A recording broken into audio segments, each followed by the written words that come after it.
قدیما بود که ماتیک فقط برای خانوما بود و بس. تو این دور زمونه ماتیک نه تنها برای خانوم‌ها که برای آقایون، بچه‌ها، دخترها و پسرها و برای همه هست.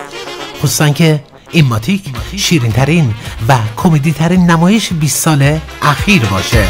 خانم آقایون، ماتیک به استکهلم میاد.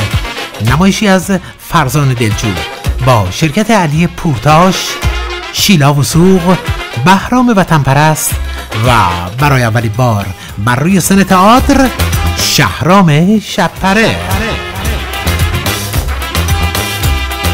جمعه 23 سپتامبر در سونا ژیمنازیوم همه با هم ماتیکی میشن. از ساعت 8 شب، اونم فقط در یک سانس. تهیه بلیط در مرکز ایرانی.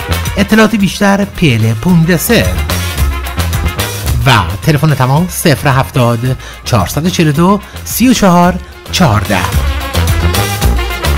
فقط مواظب باشین ماتیکی نشین.